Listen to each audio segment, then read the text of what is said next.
Cepete urip ning donya wong tuwa saya tuwa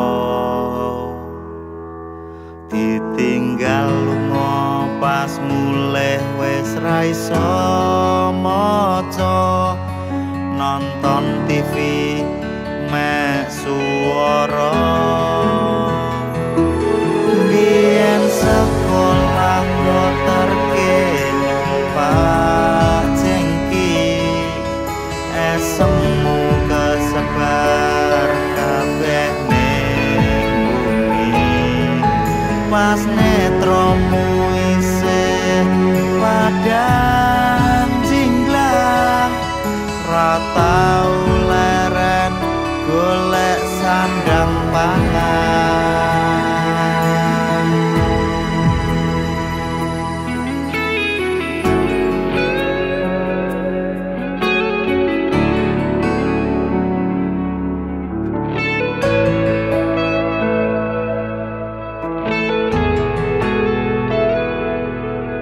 Bapak tulung ngrungokno pesene anakmu iki wis rasa kerja aku siap nyukupi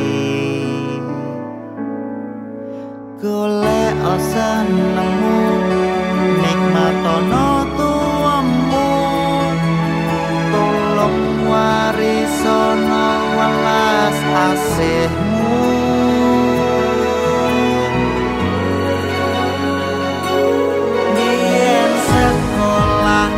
terke numpak jengki esemu kesebar kabeh ning bumi pas netromu isih padang jinglang ra tau leren golek sandang pangan.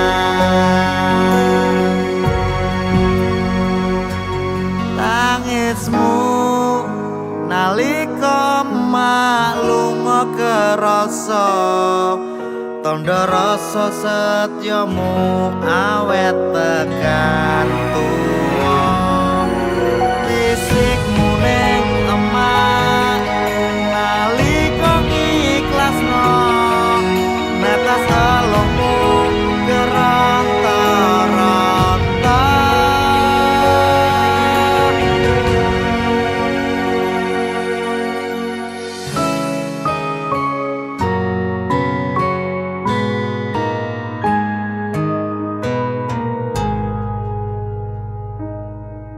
Bapak matur suwun sampun berjuang kabeh dinggo anak tersayang.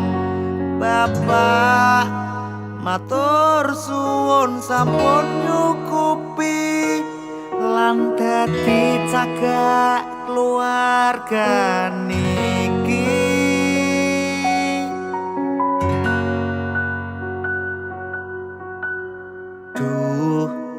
Cepete urip ning donya wong tuwa saya tuwa.